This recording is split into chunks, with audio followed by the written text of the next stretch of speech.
Siamo Samarani, la lezione che ha svolto dal palco del Teatro Verdi di Padova è su Mao Zedong, dalla lunga marcia all'egemonia comunista.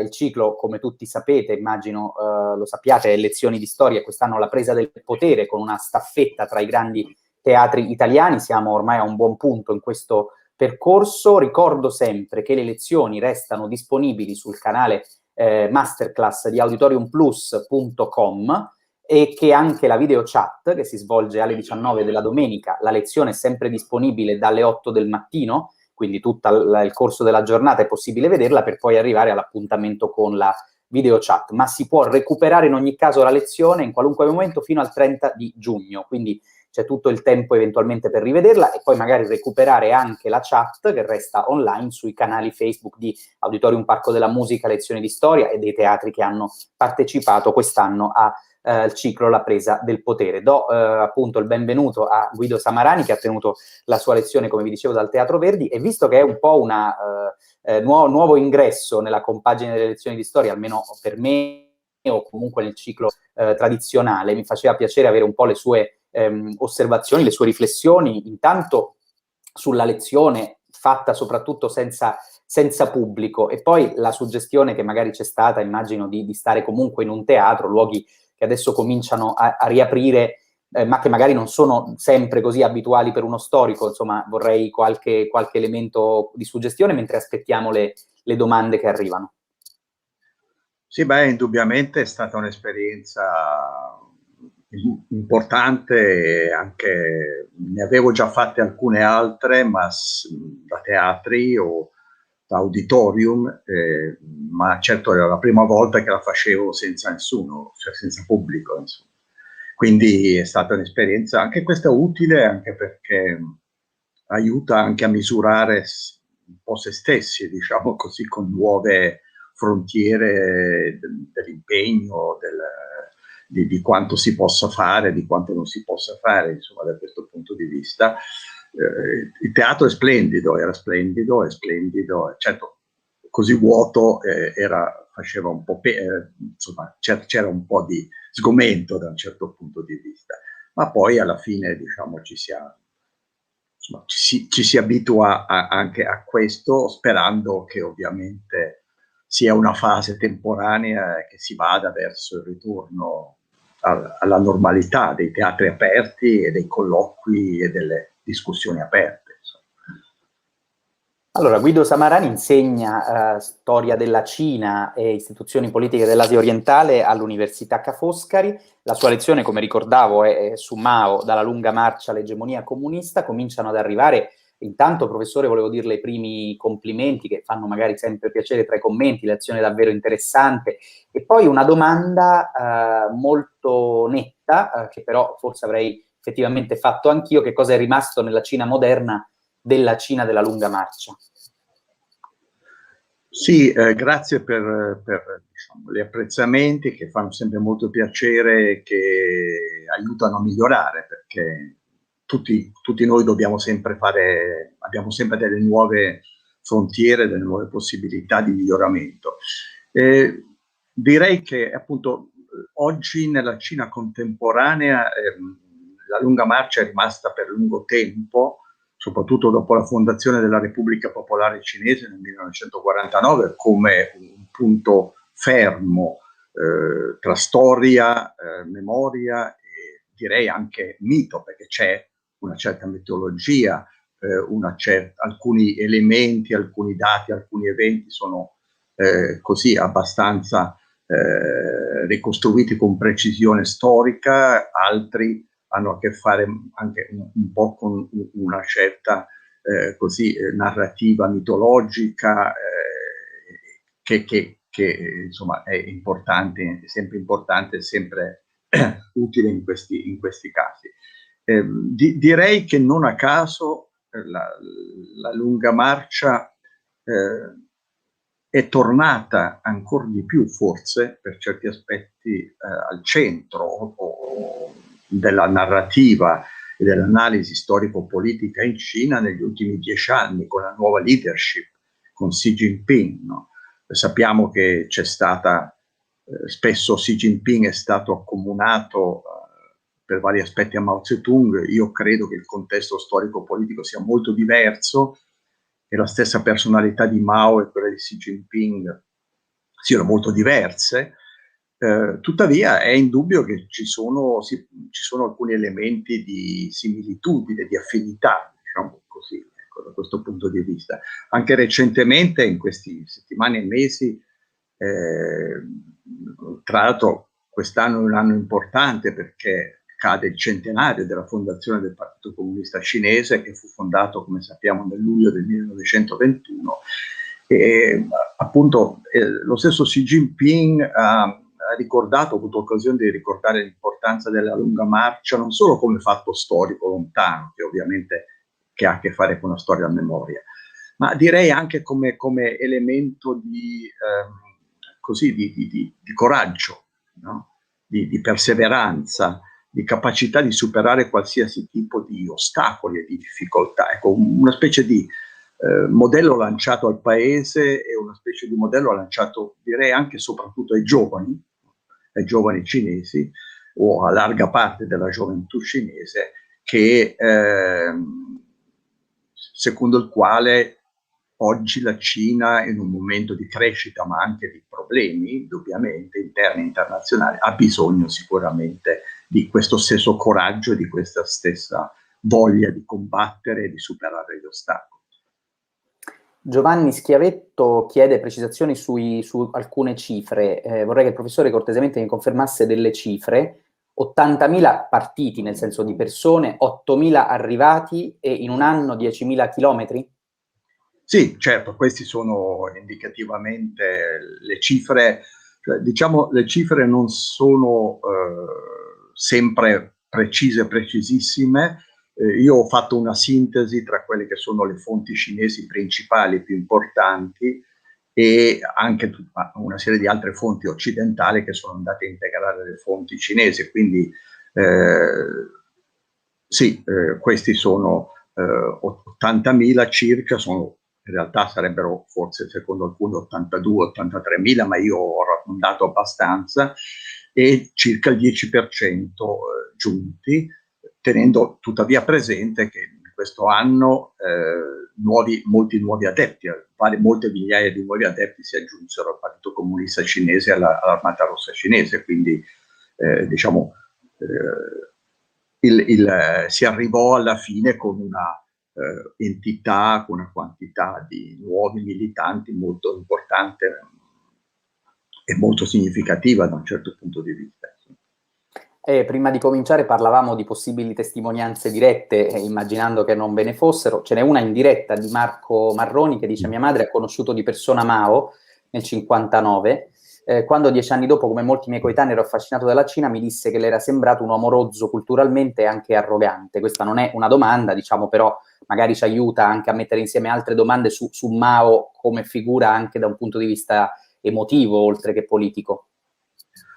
Ma non so, perché mi sembra una testimonianza straordinaria quella di questa signora, quindi io non ho avuto la fortuna di conoscere Mao, perché sono andato in Cina per la prima volta nel 1976 e sono arrivato in Cina il 10 settembre del 76, e ricordo che Mao è morto il 9 settembre del 1976, quindi ho visto Mao, ma quando ormai era deceduto, e siamo stati come studenti stranieri portati all'Assemblea Nazionale del Popolo a Tiananmen per, diciamo, rendere omaggio alla salma del grande timoniere. Insomma, questo, quindi la signora credo che sia una testimonianza preziosissima, utilissima. Culturalmente rozzo non lo so, non credo, cioè, lo fosse. Arrogante è probabile.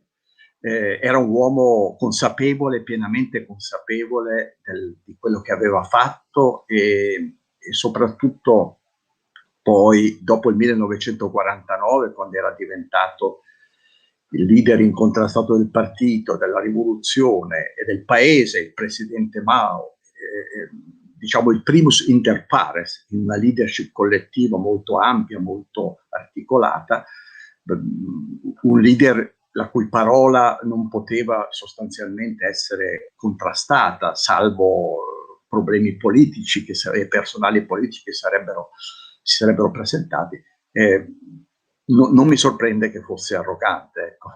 E quindi credo che da questo... Culturalmente Rozzo mi sembra un po' più difficile, nel senso che Mao, fin da giovane, fin da bambino, da ragazzino, studiò, ad esempio, non studiò solo nella sua vita Marx, Engels, Lenin e Stalin, ecco, per dire. Aveva un background di formazione culturale classica, differente come molti suoi coetanei. Però, certo, era un uomo che aveva un senso di sé, sicuramente del proprio ruolo, quasi, tra virgolette, divino. Insomma, possiamo usare questo termine. Emma chiede, vorrei un commento del professore sul rapporto i rapporti tra Mao, Partito Comunista Cinese e Partito Comunista Sovietico. Questa è un'altra bella domanda, molto interessante, molto stimolante, secondo me, ma diciamo, ovviamente che richiederebbe molto tempo, quindi cerco un po' di semplificare, e mi scuso se semplifico un po'. Ma diciamo, la prima fase dei rapporti avvengono dal 22, cioè dai primissimi anni di vita del Partito Comunista Cinese con l'Unione Sovietica, con il Comintern, cioè l'Internazionale Comunista. Quindi questo è il primo, ed è ovvio che diciamo, l'Unione Sovietica e il Comintern ebbero un ruolo problematico, ma allo stesso tempo assai importante e positivo per lo sviluppo del Partito Comunista Cinese e per lo sviluppo della rivoluzione cinese. In passato in Cina si è cercato di sminuire questa importanza, questo ruolo del Comintern, e questo è avvenuto quando negli anni 60 e 70 vi era una forte, aspra polemica tra i due partiti, cioè i comunisti cinesi e i comunisti sovietici, e tra la Cina e l'Unione Sovietica. Però la storia ci dice senza dubbio che l'Unione Sovietica fu importante alla fine dello sviluppo, della nascita e dello sviluppo del Partito Comunista Cinese e dello sviluppo della rivoluzione cinese in Cina. Però, ecco, ovviamente accanto a questo non bisogna dimenticare gli elementi indigeni che sono presenti in questo processo di nascita e di sviluppo del comunismo cinese, insomma, ecco. Quindi da questo punto di vista quindi c'è questa prima fase in cui ovviamente il Partito Comunista Cinese era un piccolo partito come tanti, e dall'altra parte c'era il centro della rivoluzione mondiale, c'era Lenin per un po' di anni, e poi dopo c'era Stalin, il leader che era incontrastato, colui che quindi non vi era certamente una situazione minimamente paritaria.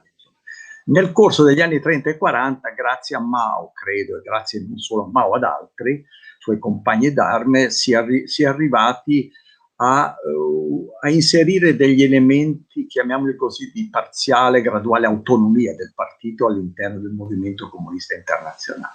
E ovviamente poi nel 1943, quando il Comintern, l'Internazionale Comunista, è stata sciolta, questi elementi di autonomia nella rivoluzione cinese, nella storia politica cinese, sono andati sicuramente crescendo. Poi, dopo il 1949, dopo la nascita della Repubblica Popolare Cinese, il ruolo dell'Unione Sovietica è stato, credo, molto importante per aiutare la Cina dal punto di vista economico, finanziario, tecnologico, industriale, dello sviluppo economico. È stato molto importante nei primi anni, nella prima metà, nella buona parte degli anni 50, direi sostanzialmente. Ecco. Senza l'aiuto sovietico molte cose sarebbero state molto più complicate e difficili. Naturalmente l'aiuto sovietico negli anni 50 alla Cina popolare, alla Repubblica Popolare Cinese, fu un aiuto importante, ma non per questo disinteressato, cioè fu un aiuto in cui i sovietici si ritagliarono degli spazi, dei diritti, dei privilegi non indifferenti. E poi questo trattato, questa amicizia fraterna, perché tale era, che nasce nel 49-50, entrò in crisi alla fine degli anni 50, sappiamo perché, c'erano vari momenti, vari temi, c'era il problema dell'imperialismo, nel 1956, 3 anni dopo la morte di Stalin, Khrushchev va al potere nel Partito Comunista Sovietico. Ci sono differenze sulla guerra e sulla pace tra i due partiti, ci sono problemi riguardanti le vecchie storiche frontiere tra i due paesi, ci sono quindi problemi politici, ideologici, c'è la volontà maoista, diciamo di Mao e dei maoisti, sostanzialmente di accelerare il processo di autonomia che era stato inizialmente tracciato negli anni 30 e 40 e di, diciamo così, porre le basi per sviluppare quella che poi è stata chiamata la via cinese, il socialismo. Da lì il distacco critico con l'Unione Sovietica si è andato accentuando negli anni 60, negli anni 70, poi l'Unione Sovietica è diventata addirittura nell'ottica, nella visione del mondo cinese, comunista cinese, è diventata addirittura il nemico principale, la minaccia principale, ancora più grave che gli Stati Uniti d'America, e tutto è andato avanti dalla fine degli anni 50, anni 60, fino al 1989, che sappiamo è l'anno in cui l'allora segretario del Partito Comunista Sovietico, Gorbaciov, andò a Pechino, il famoso viaggio di Pechino, che segnò l'inizio della riconciliazione, una riconciliazione che ovviamente poi sarebbe durata 2 anni, perché poi nel 91 l'Unione Sovietica si dissolve, cambia il sistema politico complessivo, la situazione sovietica, e la Cina deve prendere atto della nuova realtà nata dal disfacimento dell'Unione Sovietica, e soprattutto direi, questa è una cosa che sottolineerei, il disfacimento, il crollo sovietico, la caduta del muro di Berlino, la crisi del socialismo cosiddetto reale tra l'89 e il 91 sono delle lezioni fondamentali da cui il Partito Comunista Cinese ha cercato di trarre il massimo possibile per cercare di capire come e in che modo evitare lo stesso esito, cioè di entrare in crisi. E Lorenzo Carpentiero chiede, dice lezione molto interessante, se può brevemente ricordare la figura del medico canadese Norman Bethune che morì mentre curava i combattenti comunisti durante la guerra patriottica contro il Giappone. Sì, beh, Norman Bethune appartiene a quei amici, diciamo così, a quegli amici della Cina, di Mao, della Cina rivoluzionaria, che ebbero un ruolo in questo caso come medico, curando appunto i combattenti comunisti durante la guerra patriottica contro il Giappone, e Bethune è una di queste figure. L'altra, diciamo, con lui è Edgar Snow, cioè il giornalista che va negli ultimi anni 30 a Yan'an, nella capitale rossa, incontra Mao, parla con Mao. Poi c'è anche Agnes Smedley, insomma ci sono tutta una serie di figure molto importanti che sono considerate importanti nella storiografia e nella retorica, nella memoria comunista cinese. Tra l'altro volevo anche ricordare che alcuni di questi sono sepolti in Cina, non tutti, ma alcuni, nel famoso cimitero dei martiri rivoluzionari cinesi che si chiama Papaoshan, cioè la montagna degli 8 tesori, diciamo così, eccetera, che sta fuori dal centro di Pechino, e insomma non so bene se sia possibile visitare, in caso qualcuno andasse in Cina fosse interessato a questo cimitero, perché ovviamente è guardato in certe parti. Lì ci sono anche molte ceneri dei dirigenti comunisti cinesi, Mao a parte, che ovviamente sta a Tiananmen, ecco, nel mausoleo di Tiananmen. Quindi non so se sia poi possibile a chi fosse interessato di andare a Papaoshan, ecco, ma perché appunto è un posto ovviamente sacro per la rivoluzione cinese, ma ecco, mi sembrava utile anche segnalare questo elemento. Ci sono molte domande sul presente, gliene associo 2, perché una l'ha in parte già sfiorata, diciamo, ma possiamo articolare sicuramente ancora il ragionamento. Antonio che chiede se la Cina si può definire imperialista, in realtà nei fatti tale viene definita, bisogna magari sentire la riflessione del professore. E poi questa sfiorata in parte già in una risposta, se il revival su Mao in Cina appunto può essere un elemento ideologico per la costruzione della terza via di Xi Jinping. Sì, ma diciamo inizio dalla seconda, alla quale credo che in parte avevo già un po' indicato, ma io credo che sì, ci sono alcuni elementi da sottolineare nel rapporto tra attualità e periodo maoista e il ruolo di Mao, che sono importanti, al di là di certi elementi di similitudine, di affinità che ci possono essere insieme a molti elementi di differenza e discontinuità tra gli anni 50, 60, 70 e questo scorcio, questo ventennio del XXI secolo. Cioè, una delle novità, mi sembra che va sottolineata, è che a differenza di prima, dei dirigenti precedenti, Xi Jinping ha molto posto l'enfasi sul fatto che il periodo maoista, cioè gli anni 50, 60 e metà degli anni 70, al di là dei suoi difetti, delle sue lacune, delle carenze e anche delle tragedie che ha vissuto, è un elemento importante per capire gli sviluppi della Cina dopo Mao. Cioè, senza i risultati importanti, anche controversi se vogliamo, del periodo maoista, secondo Xi Jinping, questa è la narrativa ufficiale, l'analisi ufficiale, sarebbe stato impossibile alla Cina avviare quel programma di trasformazione profonda molto diverso dal maoismo che avvenne alla fine degli anni 70 e all'inizio degli anni 80 e si è sviluppato in questi ultimi decenni del Novecento, in questo primo ventennio del XXI secolo. Quindi ha un ruolo molto importante. Il secondo elemento che secondo me va sottolineato è il problema che secondo me è cruciale, che era cruciale in Mao e che è in modo diverso ma significativo, cruciale in Xi Jinping, e cioè il problema dell'educazione, no? Cioè quella di preparare, educare le giovani generazioni a un certo tipo di problemi, di difficoltà, di situazioni da affrontare e da superare, una serie di difficoltà interne, internazionali, che sicuramente nel periodo maoista c'erano e che ora sono molto diverse, ma ci sono sicuramente, basti pensare anche a questo periodo, a questo 2020, insomma, no? La pandemia c'entra poco con l'ideologia, insomma, però è indubbio, se si guarda l'approccio della Cina, l'approccio del mondo in gran parte alla Cina, soprattutto dei paesi occidentali e di paesi europei, oltre agli Stati Uniti d'America, è cambiato in modo negativo. Questo, cioè, tutti gli elementi fanno convergere su questa idea, su questa analisi.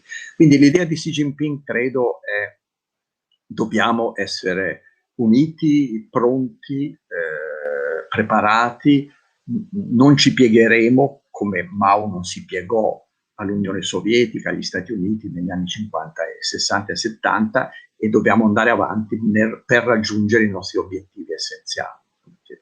Ecco, l'altra domanda, mi scuso, ma non mi era sfuggita. Ma in realtà ha risposto a entrambe, perché una era sulla definizione di imperialista rispetto alla Cina. Ecco, se sì, così, aspetti, prima che dà la sua, le aggiungo ancora, non per confonderla, ma perché stiamo lì, insomma, sempre sullo stesso solco. C'è qualcuno che chiedeva se il socialismo capitalista, quindi ecco, magari anche sulle definizioni possiamo ragionare, eviterà, secondo lei, al gigante asiatico un destino quale quello del suo vicino sovietico, quindi imperialista, socialismo capitalista, anche sulle definizioni magari il suo parere è interessante. Certo, ma io credo che al di là credo che la storia ci ha insegnato che cose impensabili potrebbero succedere, insomma. Chi è che avrebbe immaginato nel 1991 che sarebbe crollata l'Unione Sovietica? Io non so, forse qualcuno, io no, sicuramente, non avrei minimamente, cioè i fattori di crisi c'erano, indubbiamente erano presenti, ecco. Però sarebbe stato molto difficile immaginare, io credo per tutti o quasi tutti, un simile evento di portata storica, insomma, ecco, eccetera.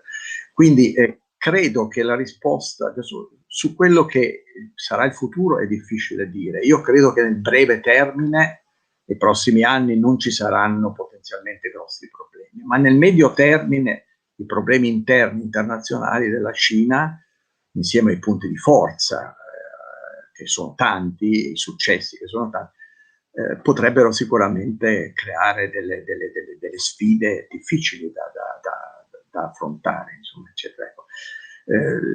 La risposta direi che è già straordinaria per certi aspetti sul piano storico-politico, è che un paese che si definisce, continua a definirsi socialista, anche se con caratteristiche cinesi, ha avuto la capacità di rinnovarsi profondamente nel giro di pochi decenni, praticamente dalla fine degli anni 70 agli anni 80 in poi, insomma, eccetera.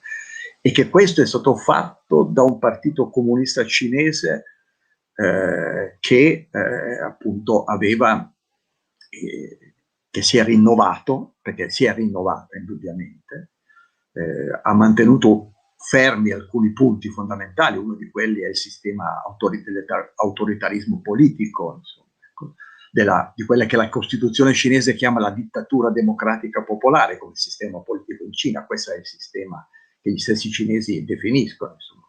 Però ecco, è riuscito a fare, a mio modo di vedere, qualche cosa di straordinario, se si pensa a quello che era la Cina negli anni 70. La Cina che io ho visto, appunto, in cui ho vissuto per 2 anni, per fare un esempio. Cioè un paese marginale a livello internazionale, in gran parte marginale, povero, arretrato, con moltissimi problemi, agricolo, rurale al 90%, eccetera.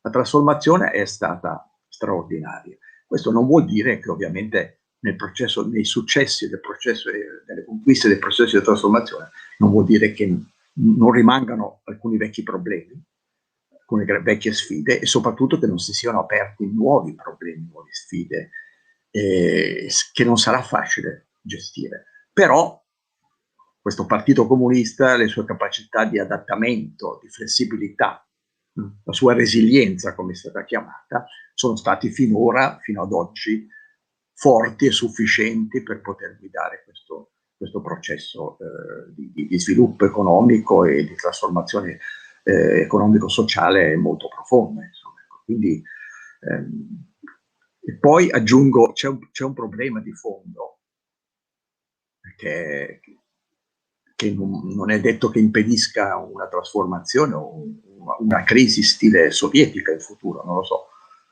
Cioè in Cina non esiste oggi un'alternativa politica costruita. No?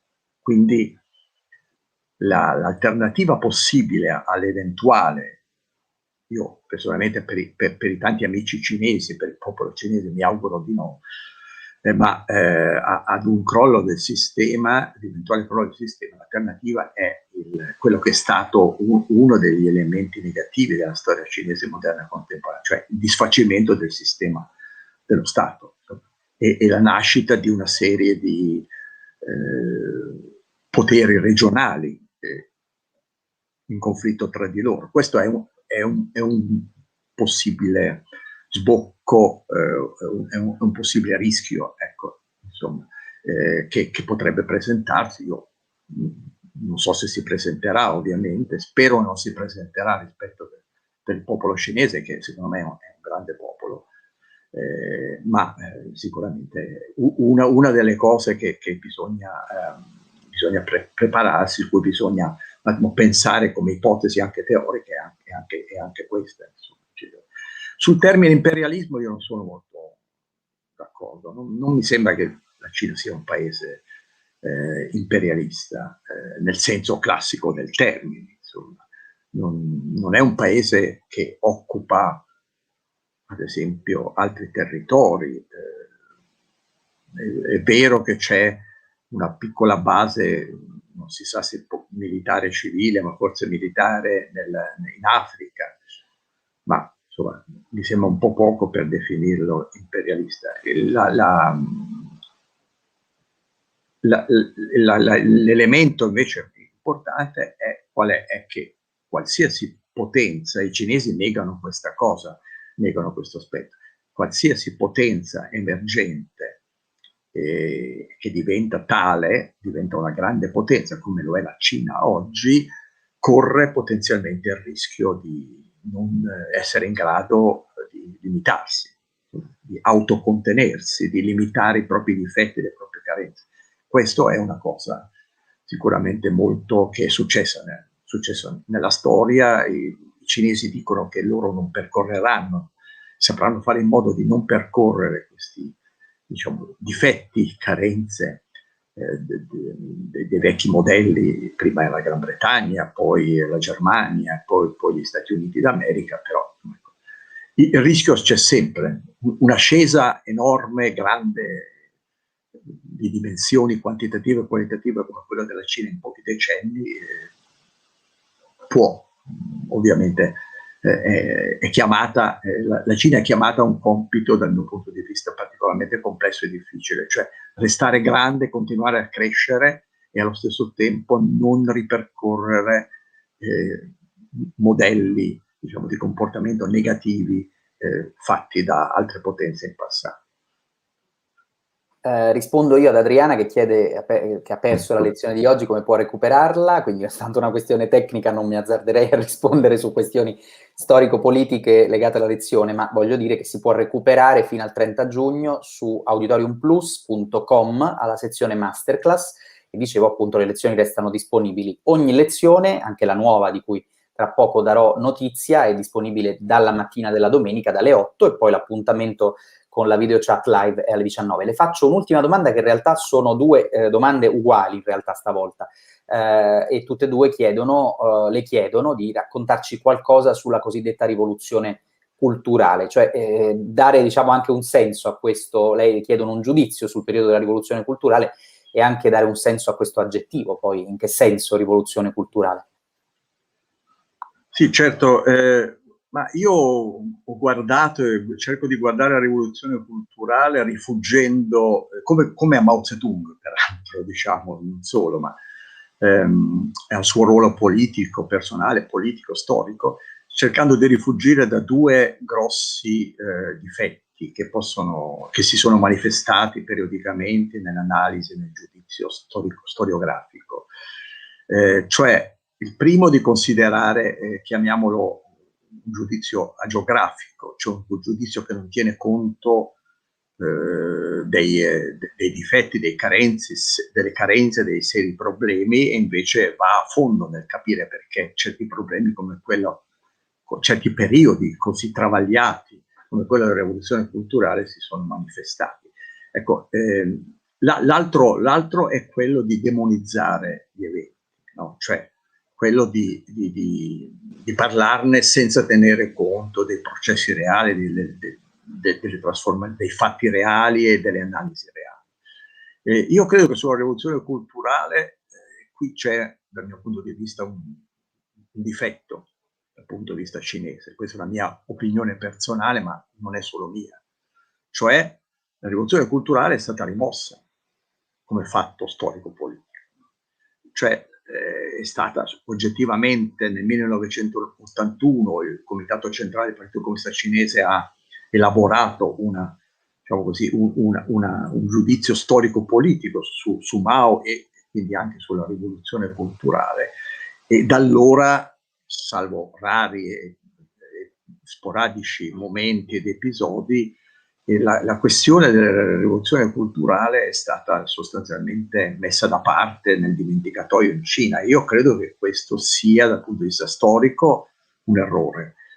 Dal punto di vista, credo lo sia anche dal punto di vista politico, ma non sta a me di dire ai comunisti cinesi cosa devono fare o no. Però sul piano storico e sul piano della lezione storica, del significato storico della rivoluzione culturale, io credo che sia un errore. Lasciarla da parte o metterla da parte. Perché? Perché, a mio modo di vedere, la rivoluzione culturale ha manifestato una serie di difetti, se vogliamo, estremizzati, perché il protagonista era Mao, e quindi leader del Partito Comunista Cinese, leader della rivoluzione dello Stato cinese. Cioè ha portato avanti ha messo da parte una serie di riflessioni sul sistema politico cinese complessivamente, al di là di Mao, al di là della responsabilità e del ruolo di Mao Zedong. Cioè, la domanda che si dovrebbe fare, ci si dovrebbe fare, e io vi faccio, che altri colleghi e amici storici occidentali, non tutti, una parte, i migliori secondo me si sono fatti, è: ma perché è potuto succedere quello? Quali sono stati i difetti, al di là, ripeto, di Mao, della personalità, che era una personalità molto complessa, molto difficile per certi aspetti, quali sono state eventualmente le ragioni dei difetti del sistema politico? Perché è stato possibile una cosa del genere in Cina? Perché è stato possibile che un uomo, per quanto importante, un leader per quanto carismatico, importante, centrale, abbia potuto, non da solo, ma certo come attore principale, avviare un processo di sconvolgimento così ampio e così grande? Ora, la risposta che è stata data è stata quella di evitare la rivoluzione, evitare. Una delle narrative che viene data ufficiale è: evitiamo la rivoluzione culturale. Cioè Xi Jinping, per fare un esempio, il leader cinese, sappiamo che suo padre, no? Che lui da bambino, no? Visse gli effetti della epurazione politica nei confronti del padre e visse quindi anni una specie di confino politico, praticamente. Quindi per quanto fosse loro un ragazzino sicuramente, ma tutto l'impatto sulla sua storia personale, famiglia, è strettamente legata agli eccessi e alle distorsioni prodotte durante la rivoluzione culturale, eccetera. Quindi sicuramente questa critica c'è ed è varia e profonda, però appunto credo che la rivoluzione culturale fu una serie di fattori, da una parte, diciamo, una lotta politica che Mao avviò perché ormai non riteneva più la gran parte dei suoi compagni d'arme, quelli che l'avevano accompagnato nella lunga marcia in buona parte negli anni 40, negli anni 50, nella costruzione del socialismo in Cina, della rivoluzione, non riteneva più, sapeva o credeva di sapere di non potersi più fidare di questi suoi compagni d'arme. Quindi andava risolto in un certo modo il problema della sfiducia che Mao aveva nella gran parte dei suoi compagni d'arme, della classe dirigente comunista che lo aveva accompagnato. Il secondo elemento che aggiungerei importante è collegato al primo, cioè la sfiducia, è la volontà attraverso la rivoluzione culturale, che si chiama così perché parte dall'idea che la cultura, con la C maiuscola, cioè le idee, nel senso di idee, di ideologia, di idee, sono la base per ogni processo di trasformazione. Cioè bisogna, diceva Mao, cambiare la testa delle persone, la mentalità, la visione, per cambiare le cose. E se cambiano le idee, la cultura, con la C maiuscola, di un paese, queste sono premesse per cambiare il sistema politico, economico e sociale di questo paese. Quindi in questo senso il termine rivoluzione è comprensibile, il termine culturale aveva sicuramente questo alto senso nell'ottica e nell'analisi maoista. E dicevo, quindi c'era sicuramente l'elemento del fatto di preparare, una volta che si era messa da parte la stragrande maggioranza dei vecchi compagni d'arma, di preparare e di aiutare a preparare una nuova classe dirigente. Questo è un altro obiettivo su cui credo che possiamo dire, dopo tanti anni, l'obiettivo sostanzialmente fallì, perché la nuova classe dirigente che emerse dalla rivoluzione culturale fu poi quella contro cui Mao cominciò a remare contro negli ultimi anni della sua vita, cioè tra il 73, 74, 75, a cominciare dalla moglie Jiang Qing, insomma, eccetera. Ecco. Cioè, credo che Mao si rese conto durante la rivoluzione culturale che le sue aspettative, almeno così sembra, a me sembra che le sue aspettative erano molto superiori a quello che era poi la realtà, eccetera. Pensiamo che poi negli anni 70, negli ultimi anni di vita, richiama Deng Xiaoping al potere temporaneamente, per dire, no? per Deng Xiaoping, che era stato uno dei suoi principali obiettivi della rivoluzione culturale. Pensiamo anche al cambiamento, cioè anche a una personalità. Mao diceva di se stesso che anche lui era dal punto di vista della dialettica marxista, era un insieme di due realtà, diciamo, di due persone, di due personalità, insomma, eccetera. Chi avrebbe immaginato che il Mao della rivoluzione culturale, il Mao che aveva lanciato la rivoluzione, il Mao antiimperialista, avrebbe aperto le porte, avrebbe dato un ruolo fondamentale, aprire le porte al dialogo con gli Stati Uniti d'America.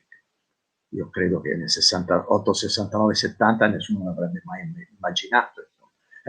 Ecco, quindi bisogna anche vedere che c'è molta utopia nel personaggio Mao, e la rivoluzione culturale rappresenta il Mao nella sua massima sviluppo dell'utopia, credo, però c'è anche del pragmatismo in certi casi, insomma, quindi è un equilibrio tra questi due approcci, diciamo così.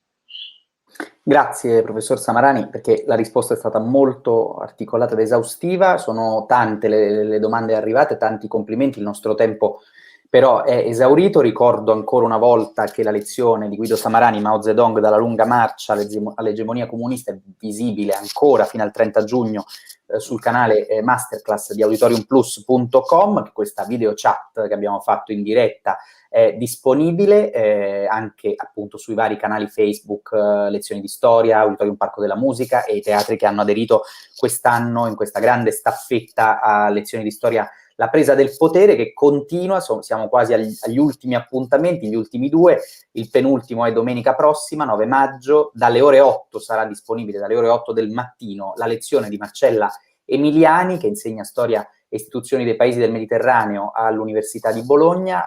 La lezione è Nasser e il colpo di Stato modello, appunto dall'Arena del Sole di Bologna, domenica 9 maggio a partire dalle 8. Grazie per essere stati con noi, grazie, arrivano tanti ringraziamenti e complimenti ancora che io naturalmente le rivolgo volentieri, e grazie appunto per aver partecipato anche a questa conversazione col pubblico delle lezioni di storia.